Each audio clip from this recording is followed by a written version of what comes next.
தூரம்னா செலவு இதுக்கே பல லட்சம் செலவு பண்ணியிருப்பானுங்க கொடிக்கே. கொடிக்கும் பிளக்ஸுக்குமே பல லட்சம் வரும் கண்டிப்பாக. பாரு இங்கே பாரு +1000 ரூபா வரும்.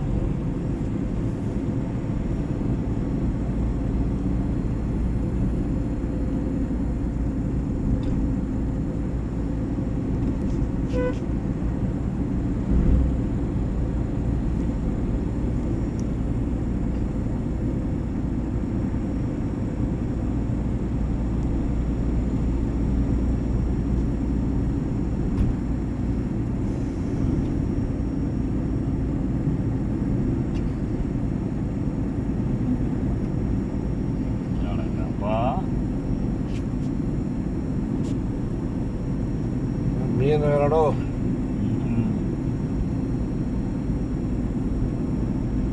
எடப்பாடி இந்த வழியா வர்றாரு.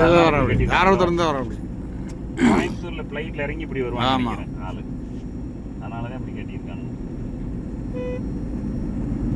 எடப்பாடி அப்படியே கிருகருக்கு நிக்கணும்னு கட்டியிருக்காங்க. இந்த மாதிரி இனிமே நான் பார்க்கணும் அப்படின்னு நினைச்சிருப்பேன். ஆமா, கொங்கு மண்டலம்னா கொங்கு மண்டலம் தாண்டா அப்படி பாரு. நீ இப்பதான் ராமகோணி பார்த்துருக்க, நைட்டு வர வர பாட்டு தான்ல. அந்த மண்டபத்துக்கிட்ட பார்த்தீங்கன்னு வச்சுக்க, பூரா கொசன்னு பூரா டிஜிட்டல் பேனரு ஃபுல்லாக வச்சிருக்கானுங்க.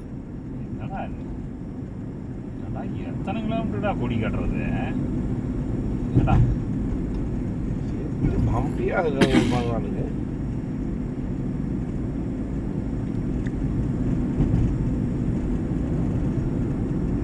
செலவு பண்ண இத்தனை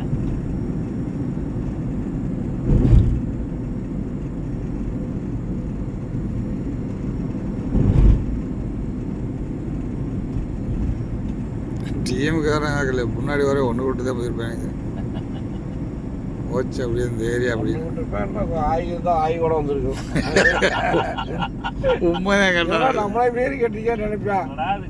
10 கிலோமீட்டர் வரைக்கும் அநியாயத்துக்கு ஓவர்றான்னு நினைப்பாங்க. நாங்க நட்டா போட்டா ராமாட்டா நீ அன்னைக்கு சத்தம் போட்டா எடாமூர்வா அப்படி கட்டிக்கிறது. இப்ப பாத்துக்கிறீங்க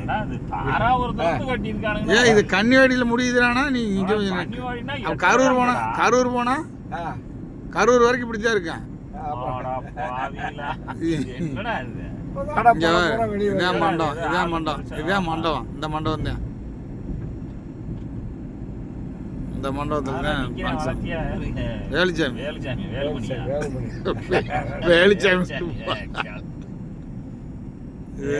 10-50 லட்சம் கொடுத்து இதோட முடியுது. கடைசியில வேலுச்சாமி மாட்டிடுவானாட்டு எடப்பாடி. இல்ல எடப்பாடி பக்கத்துல இருக்க அப்படி பக்கத்துல இருக்க அப்படியா தெரியுது. நல்லா வேலுச்சாமி தான் தெரியுது. இது நேர்மை வேலைடாடி. அப்பா இந்த மண்டபத்துக்கு மண்டபம் தான். சரி, மண்டபத்தோட முடியாது. இன்னும் என்னமோ கிழக்க போயிட்டு இது வரைக்கும் மாட்டிருக்கு. கொஞ்சம் தூரம் தான் வரைக்கும். அவ்வளோதான் அவ்வளோதான். இதுவாக நிறுத்திட்டாங்க.